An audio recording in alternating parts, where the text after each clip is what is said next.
Good afternoon, ladies and gentlemen, and welcome to the APM vConnect product webinar titled The Importance of IHM Mandatory Maintenance.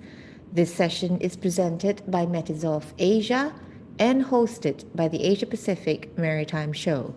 I'm Lou, and I'll be moderating this session today. Before we begin the session proper, I would like to encourage everyone to send in questions relating to this session via the Q&A tab at the bottom of your screen. Questions will be addressed towards the end of the presentation during the Q&A segment. With us today, we have Mr. Clement Chang, the COO and MD of Metizoft Asia, who will address the importance of IHM maintenance and will later answer any questions from the audience. Clement has extensive knowledge and experience on IHM and is an approved asbestos surveyor recognized by the Singapore and Australian authorities. He has hands-on experience on IHM inspection with over 20 vessels and is heavily involved in both IHM for new buildings and maintenance. Welcome, Clement. The stage is yours. Hi, good afternoon, everybody, and thank you for joining us today. Can everybody see me? I guess it's okay. All right, without further ado, let's begin. I'll start off with introduction of Metizoft. Let me share my screen, just hang on a sec.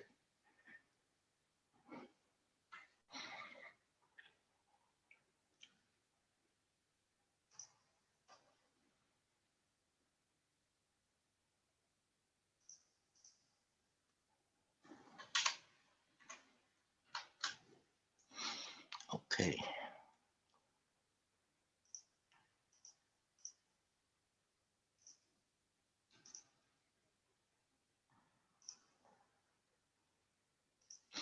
Okay.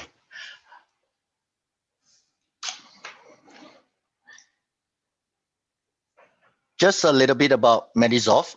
Metizoft is actually a Norwegian company, and they started off in Fosnavåg, Norway in 2006. And since then, we started off developing Green Passport. That time was called Green Passport instead of IHM. And we started off with new buildings. Up to date, we have over 800 new building projects experience. And we also have inspected over 1,500 vessels to date and continue to maintain over 2,000 vessels. And Metizoft is approved by ABS, BV, Class NK, DNVGL, KR, Lloyds, and RENA as well. And with the head office in Norway, we also have branch offices in Asia, Singapore, Metizoft Asia Private Limited, and we also have office in both Hong Kong and China, based in Shanghai. On top of that, we also form alliance and global partner network across the globe as well to serve our customers better. So what Metizoft actually does is we focus or specialize in the inventory of hazardous materials. So this is basically from the whole life cycle, from cradle to grave, starting from the development of new buildings and the IHM development of existing vessels. Then we have the IHM maintenance and updating. And we also do the site supervision on behalf of ship owners for the ship recycling. And on top of that, we also focus a lot on the non-asbestos, for example, asbestos survey and developing asbestos management plan. And we also do the asbestos removal as well. And besides the IHM and the non-asbestos, Metizoft also assists shipyards to build up the marine equipment directives. And we also develop manuals on behalf of owners or yards. And we have our own internal system to manage the chemicals and also the documents. Metizoft, since 2006, we have a vast experience for all types of vessels. and platforms. For example, offshore vessels, cruise liners, also the semi-submersibles and jackup rigs, and of course, not to mention the merchant vessels, for example, tankers and bulk carriers and container ships, ro-ro, for examples. So we have a very, very wide experience since 2006. So customers don't have to worry about any type of vessels. We can assist them in every way. And we have also a vast, very big network across the globe. And these are some of the countries that we are positioned. I mean, we have inspectors partnering with our other partners because due to the COVID-19 situation right now, nobody is allowed to travel, or even if you travel, there will be quarantine. So we have established a wide network, and we are now able to do inspections in many parts of the world. So, for example, Canada, Panama, Brazil, Australia, Japan and Korea, China, of course, and Hong Kong, Malaysia, Singapore. So these are just, and even in Nigeria as well. So these are some of the places that we can perform the inspections.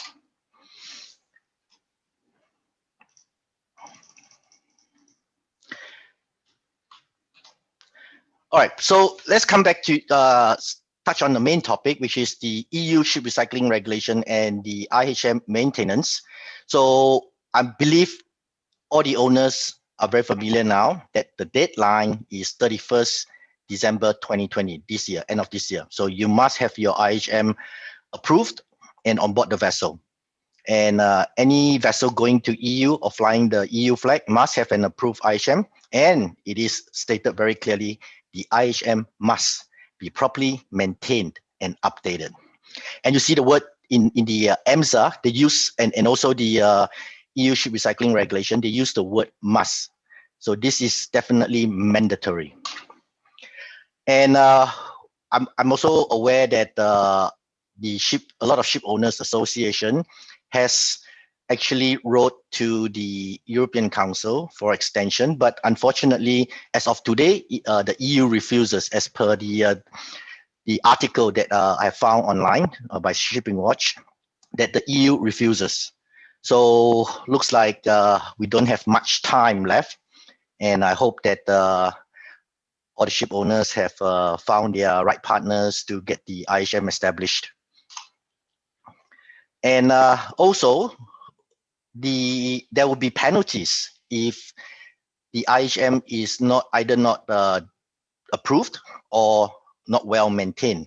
So according to the EMSA guidance and also the EU ship recycling regulations, when the PSC goes on board checking the relevant documents on board, special attention should be given to the proper development and maintenance of the IHM.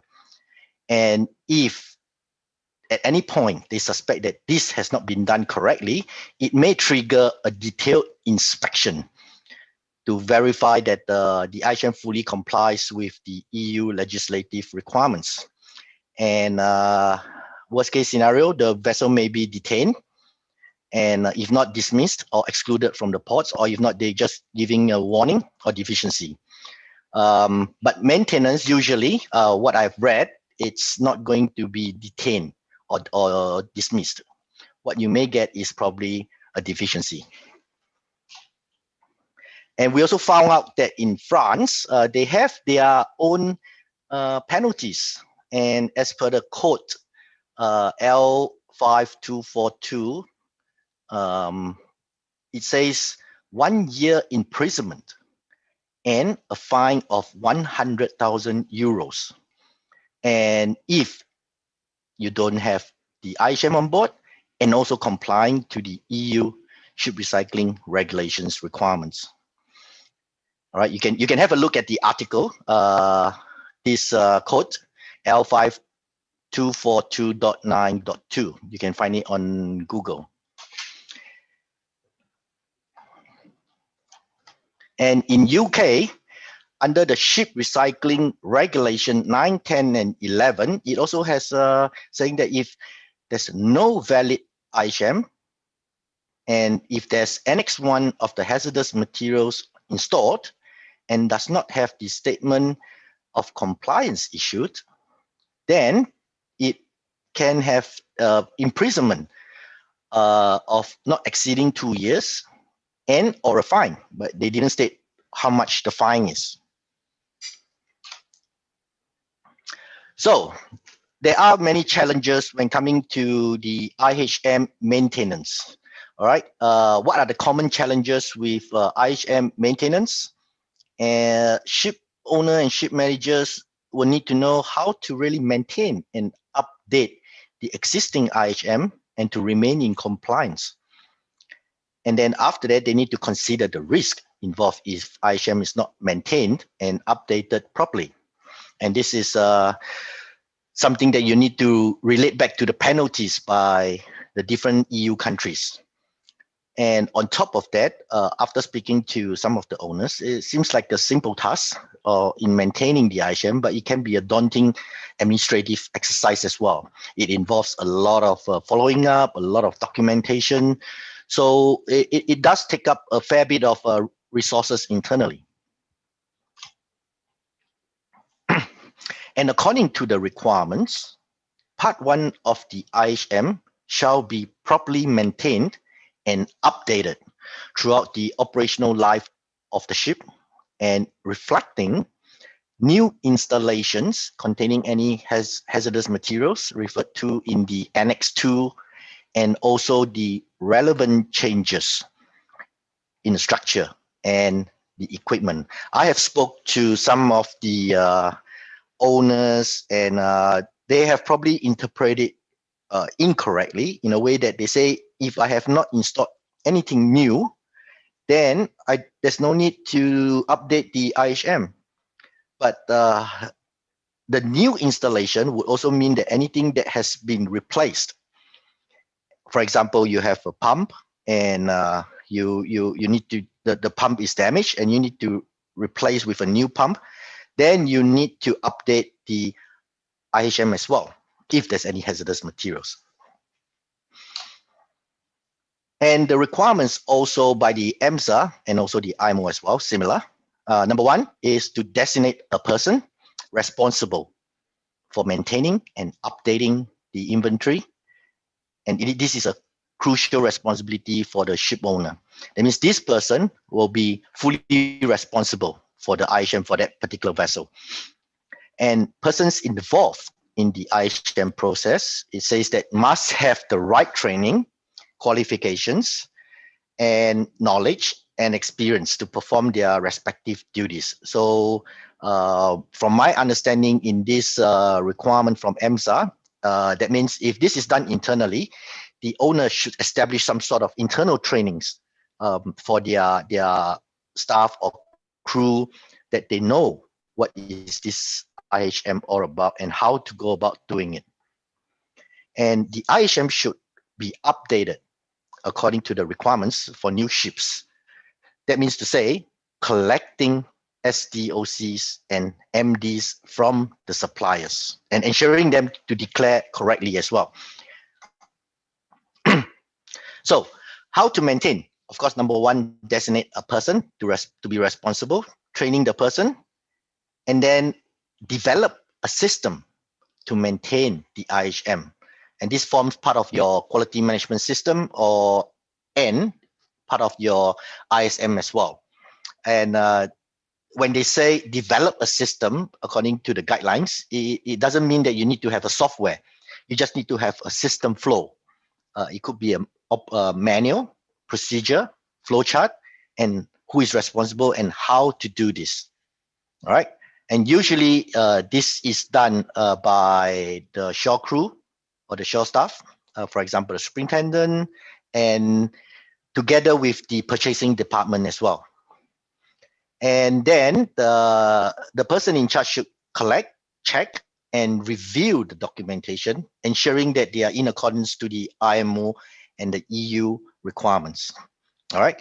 And update the part 1 of the IHM if there's any changes, and then maintain running revisions and provide a log record for change on equipment being added, changed, or removed. So this is what I've extracted from the MEPC and made some changes, because the MEPC only shows the new building. So I made some changes. And for example, if owners, if were to do the maintenance, what they need to do is they need to first collect the request for the MDs and SDOCs from the tier one suppliers.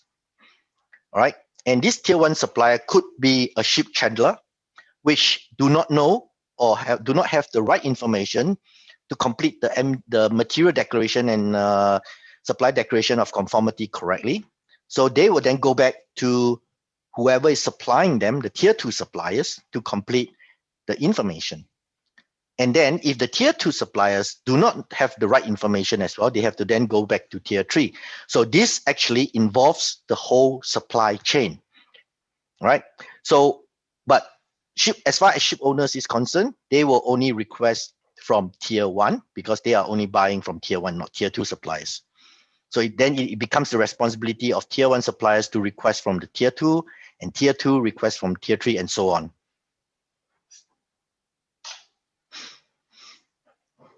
And the challenges for ship owners for maintaining the IHM, and a lot of owners assume that this can be done by the crew on board, but it is usually done by the superintendent.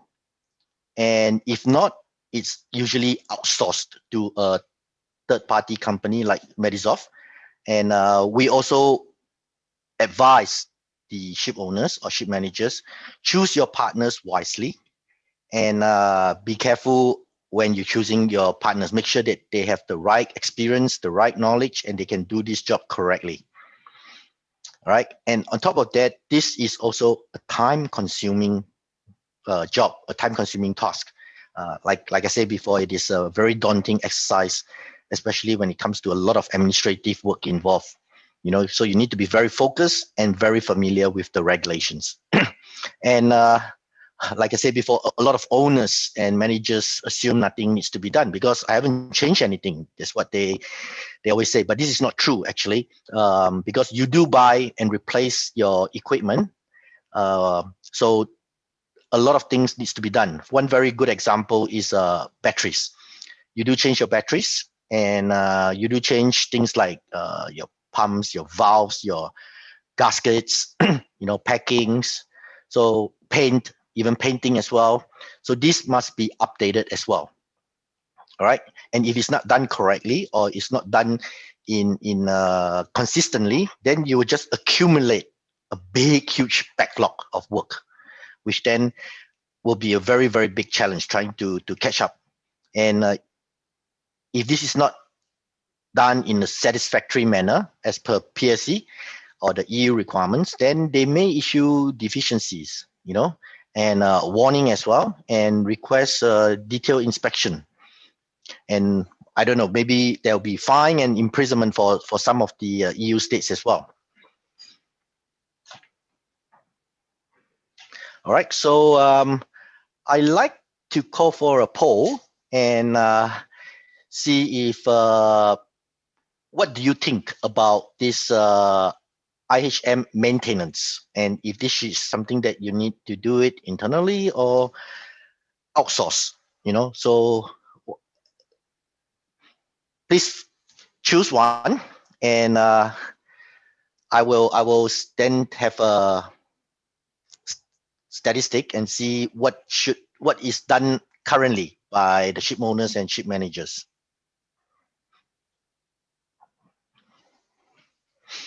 All right, so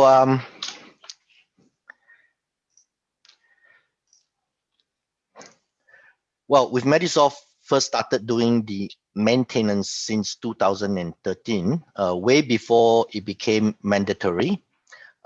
We have come up with our own solutions, unique solutions on the IHM. All right, I got some results here. Maintain this internally is 33%, and outsource is 67%. So it seems like more owners and managers would prefer this to be outsourced rather than having this internally. Well, you can do this internally if you have the additional resources. But if not, then you can probably try or find a good partner that you can work with to outsource this part of the work. All right, just to share with everybody a little bit more about our solutions. What we do for the owners is we become the designated person, and we already have a system in place which is complying to the regulations, and we will review the purchase orders for each individual vessel. And what we do is we need to look through the whole purchase list for each individual vessel and see what they have purchased or procured, and then determine what needs updating and what does not. Because not everything you purchase needs to be updated. For example, if you purchase provisions, that definitely do not need to be updated. If you are purchasing things like your soap, your pillows, your bed sheet covers, towels, things like that, that of course do not need to be updated. But if you are purchasing things like a new spare gaskets, new gaskets, or batteries, or you change some spare parts on an equipment which is not the original manufacturer, then these are the things that we will look into, and we will do the collection of the documentation from the suppliers.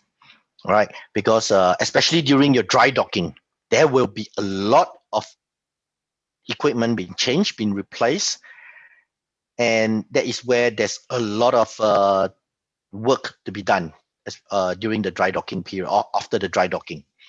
And Metizoft will then follow up and collect all these documentations from suppliers, ensuring that the documentation are completed correctly. All right, because we have seen a lot of suppliers, they have absolutely no clue on how to complete this documentation. So this is where we will come in. We have hazmat experts doing the maintenance job, and they will advise and guide the suppliers on how to complete the documentation correctly. All right, so I'd like to share, let me see. I'd like to share a screen on the, how does this looks like. All right. So you can see now, this is an example of what the declaration form looks like. All right, this is the supply declaration of conformity. So every time when you have added or purchased a new equipment or replace something, then you need to get the suppliers to complete these forms. So the supplier declaration form, and these are the fields they need to be completed. All right, and if it's EU, you need to add in the EU text here, and then most importantly, sign off. And then they will have the material declaration on the equipment and the product number, how many purchased. And if they contain anything on table A, or also known as the Annex 1 of the EU regulation, which is asbestos, PCB, ozone depleting substances, anti-fouling systems, and also from the EU, the PFOS, which is all part of Annex 1. And then you have the Annex 2, which are very common heavy metals and plastics like cadmium, chromium, lead, mercury, PBB, PBDs, these are fire retardant substance, the polychlorinated naphthalenes, and the radioactive substances, and also the certain short chain chlorinated paraffins. And in addition to the EU, the HPCDD, which is also a fire retardant substance. All right. So this is how the form looks like. And you think that it is a simple form for suppliers to complete, but we still see that suppliers do not complete the forms correctly. we have seen forms coming back to us with everything else blank except for their details. And they do not tell us anything at all. So we have to constantly follow up and make sure that they give us the right information, you know. So this is how it looks like. And I have a question here. Says, what about consumables like paints, grease, and oil, whether MD is needed for updating of IHM register? Nope, these are the paints, yes. Paints, they need to be updated once they're applied. And grease and oil, nope, because they are considered consumables. They do not form part one of the IHM. So they are either part 2 or the part 3 of the IHM, which is either the stores or the operationally generated waste. All right, so I hope I answered this question. So let's go back to the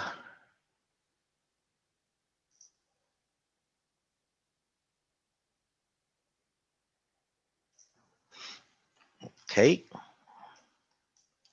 All right. Okay. So we also provide running revisions as well. And if once the IHM is updated, then a new revision should be generated. Okay, because there's a change, so you need a new revision. So we maintain the running revision. So by the time this IHM has been maintained throughout the operational life of the vessel, maybe we already have revision 40 something, 44, before this IHM is then sent to the recycling yard along with the part 2 and the part 3 for shipbreaking. Okay, and we also provide a lot of change and what has been added, changed, or removed as well. So this is something that is required by the regulations as well. They want to know what have you done on the log, I mean on the IHM. All right, I can share with you how our documentation looks like.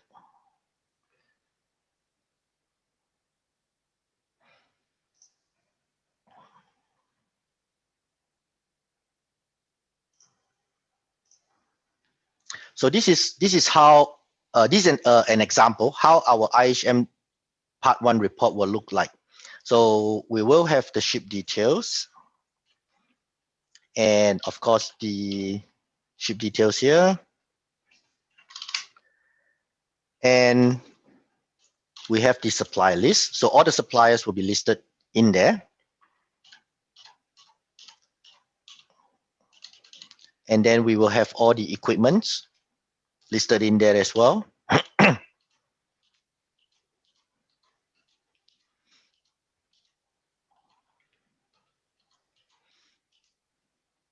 Usually there's a lot of equipment. Not just equipment, but it's also equipment, materials, anything that's belonging to the structure and equipment of the vessel. All right, that's what the IHM part 1 is all about.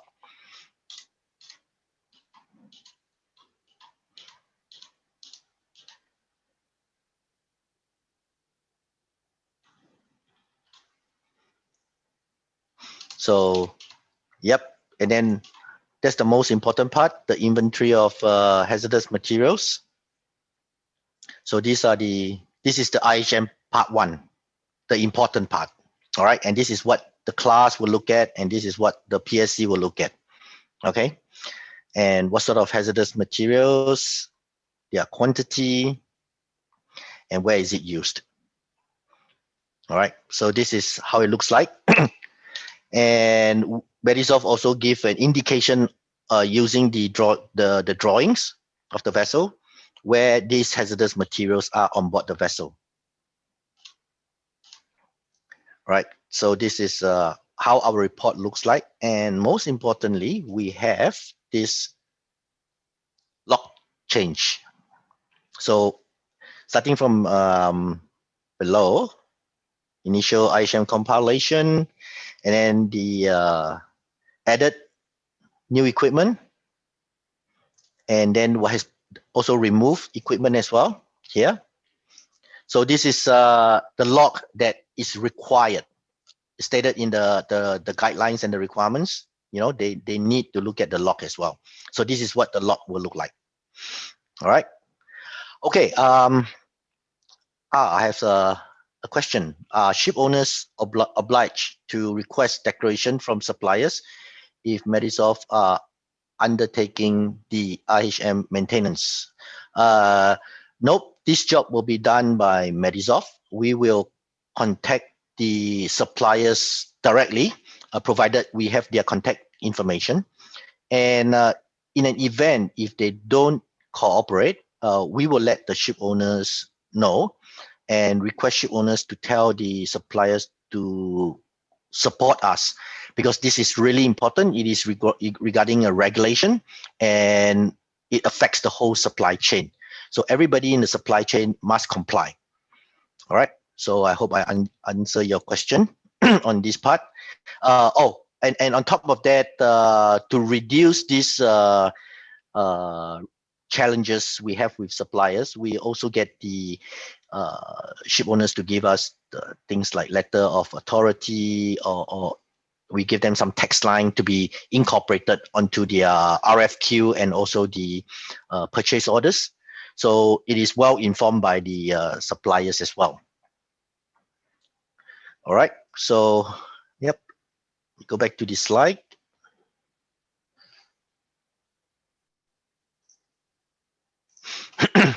Okay.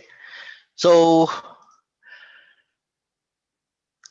what we do is we provide 100% outsourced solution that is hassle-free for the ship owners, and leave the job to the professionals. And we will then make sure that the IHM is well maintained, and then constantly have the information updated, and giving the most accurate information. And we also have this platform that we provide to our clients, that they can log on, and they can then check the each vessel's activity. For example, over here we have the QA history, or the quality assurance history. The ship owners or the ship managers, they can view what has been done every month, or every 2 months, or every quarter. It depends on the frequency that we have agreed on with each owner, and what has been done. And they can directly download the whole IHM and all the declaration forms from this portal. All right.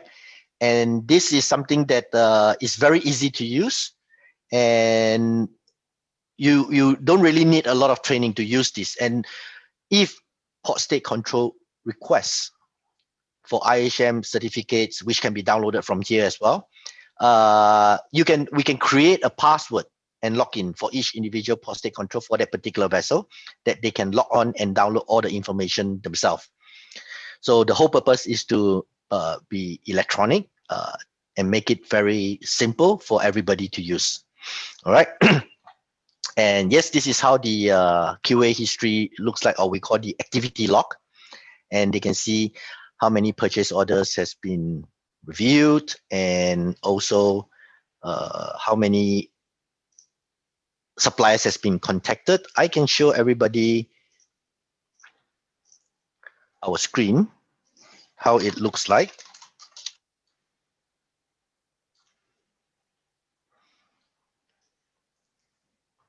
Just bear with me. I'll share the new screen.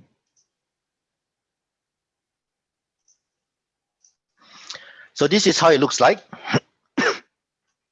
We'll give our clients login, and they can just go onto the website metizone.com, and we'll give them a password and a user ID and password, and they can log in.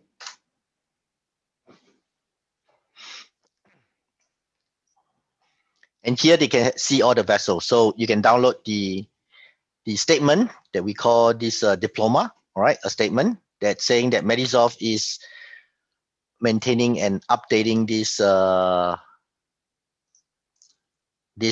IHM. And from here, you can look at the activity log.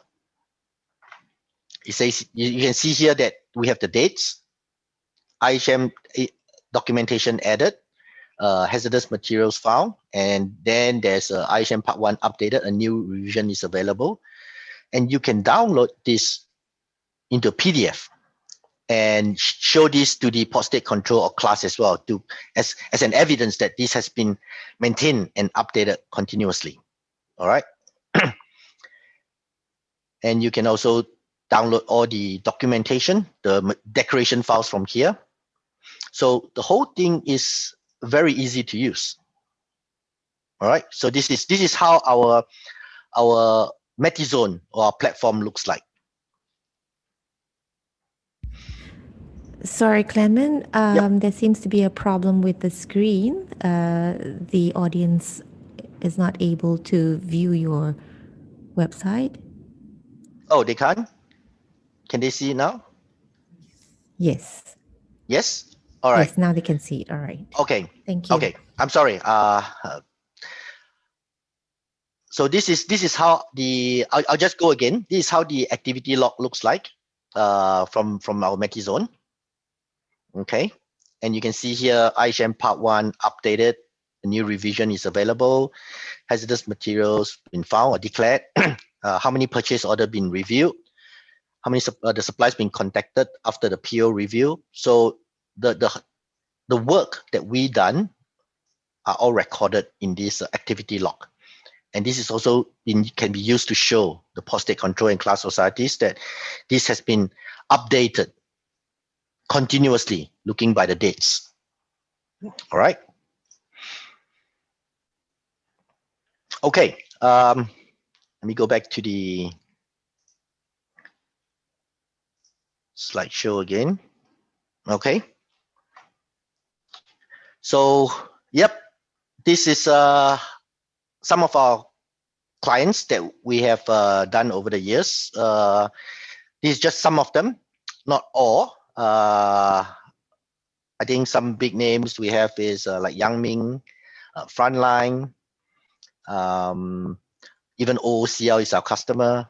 And we also have a lot of offshore clients as well. Even some ship managers like Williamson Ship Management, Thomas Ship Management, OSM.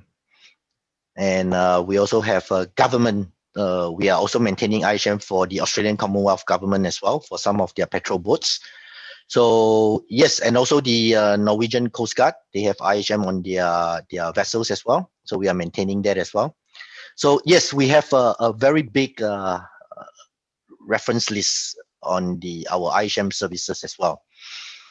So yep, that comes to the end of my webinar on the IHM maintenance, a very short one. And I see some question. Let me see. Is there any window allowed to update the records by PSC? As obviously there are bound to be a bit of lag. So I don't understand this question a lot. You mean the lag is coming from the purchasing lag, or is it the lag from because of the COVID-19? Well, what the maintenance, I think what the spirit, how this regulation is written is it must be updated to reflect the latest changes on the vessel. All right. And of course, we have to be reasonable in a way that allow time for owners to take action, to communicate with the suppliers and get the suppliers to provide the information correctly. So I think this is something that's there's no written rule, but I think something that we can communicate with class and the port state control, definitely. All right. So there's another question from Mr. Yap. Contacting the full makers list to collect documentation is tedious. Can we perform an annual sampling on the vessel like how we do for inspection? Well, this is something that we have consulted European Council as well. what the European Council says that you need to comply to what the guidelines has provided, which is collecting documentation and not not doing sampling, because not every equipment can be sampled. For example, if you buy a pump, pump, we have seen some pumps containing lead. So how are you going to declare to sample the lead in the pump? You're not going to dismantle the pump and take it for a lab test. So it is almost impossible. So the best way is to get the makers to declare correctly. All right. So I hope I answered that question. So yes, no inspection, uh, and has to get the supplier to declare correctly. Okay. Now next, does the report have to be reapproved by class, and when, please? Okay. The report must be renewed. I mean, the IHM certificate or the statement of compliance will need to be renewed every 5 years as a minimum. And some class, they do annual survey and they do some checks as well. So from what I see, 5 years is the common thing. And during the 5 years renewal survey, they will do a thorough check on the IHM documentation and ensuring that you have done due diligence and have updated the IHM Part 1 report. All right, so I hope I answered that question. So the next one, who is authorized to update IHM Part 1 when any items is updated, please? When any vessels is replaced, listed in Part 1, who updates the Part 1 and does the report? Okay, according to the guidelines and the regulations, it is the ship owner's responsibility to update and maintain the IHM until the end of the vessel's life or before they sell the vessel. All right. So this is a ship owner responsibility, but ship owner can outsource this to a consultant or third party to do on behalf of the ship, to do this job on behalf of the ship owner. So the ship owner must then work with the third party and then provide a lot of information to the third party to get this updated. And this should be done continuously. Okay, it's not something that you can do for a year and then after that you stop for the next year. No, it has to be done continuously according to the guidelines and regulations. All right. So the next question, in case you undertake the IHM maintenance, are you responsible for crew training? If not, how must train the officer on board responsible for IHM? Let me see this question again. If not, how must train the officer on board? All right. If we were to do the maintenance, we will not be training the crew because most of the information can be attained from onshore onshore staff. For example, getting what has been purchased, and then from there we will contact the suppliers and get the suppliers to declare accordingly. And the crew, it's quite challenging for the crew to do this because number one, there'll be, if not for the COVID-19, then there'll be a lot of crew change during the year. And the new crew may not know what they need to do or how to take over the whole IHM maintenance. And the next thing is the crew is not the best person to contact suppliers to provide the declaration forms. One thing for sure, talking on the phone with the suppliers is already a challenge as well, not to say by emails, because you'll be dealing with suppliers all over the world. So sometimes it's better to speak on the phone rather than just sending out emails. So yes, it's challenging for the crew to do this job, definitely challenging. So that's why this is usually done onshore. And if not outsourced, then usually done by the technical team or the superintendents. All right. And okay, so how often do Metizoft review the purchase orders and how are they supplied to Metizoft? Okay, good question. it depends on the client's preference. We have some clients that we review the purchase order on a monthly basis. Some we do the review on a bi-monthly. Some is every quarter. It depends on how often the clients are able to give us the information or wants to give us the information. But it is preferred that we can do this on a monthly basis, if possible. The reason being that you just purchase the item or the material or the equipment, and we can quickly talk to the suppliers while it's still fresh in their head that they remember they supplied this before, and then get them to declare accordingly. And in some cases where there are some smaller suppliers where you have already paid the money, the best way is to get hold of them as soon as possible, so not to delay this whole thing, because there may be chances that they will start ignoring either the owner or Metizoft and not giving us the correct documentation. So yep, I hope I answered that question. So yep, any more questions coming in? No, there doesn't seem to be. And we do have a few more questions coming in. Would you like to Yep. have a look at those?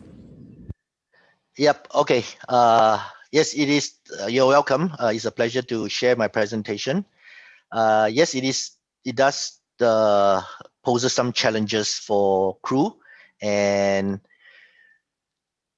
why is it challenging for the company internally? Like I said before, if you have the resources internally to do this and able to train remember we have a slide before that they needs to be trained. Then if you can do that internally, then yes, this is something that by all means do this internally. But not all owners are able do have that sort of resources internally, because everybody is going lean management now. Everything is so lean and you don't have that sort of resource, and sometimes it's better to outsource than to have that internal resource. So it depends on each individual's company, their strategy, their management style. So there's no right or wrong in a way. All right. Yep. Should each component from different maker issue SDOC and MD, each component from different maker? All right. Well, put it this way. If you have buy from this supplier 10 items and only 2 items needs to be declared, then all they need to do is provide one SDOC and they list out the items. And then after that, 2 MDs, because 1 item, 1 MD. And then they declare accordingly, and that will do. And if it's another supplier and another equipment, then they have to give you another set of forms. So yep, I hope that answer your questions. Next one. How do you get information about where new stores spares received by the ship is deployed on board? Very good question. Okay. We have some clients that we will check with the clients, or we will directly check with the vessel if we have the vessel email that, for example, you have purchased some paint. We see that you've purchased some paint, and can you let us know if you have used the paint and where? So we will check with the crew as well. So if the crew can tell us, give us the information, then we will update the IHM accordingly. We can do this on a periodic basis, either 3 months or 6 months, depending on the preference of the client. Okay. Hazmat expert training provided by class, example, DNVGL is enough for someone to be the designated person for IHM maintenance indoor. Well, the DNVGL training gives an overview of the regulation, yes, but they focus more on the inspection part rather than the maintenance. So you still have to do some internal training as well on the maintenance on how to do this. All right. So it covers some, but may not be sufficient. So I suggest that you have some internal training as well. Okay. Next question.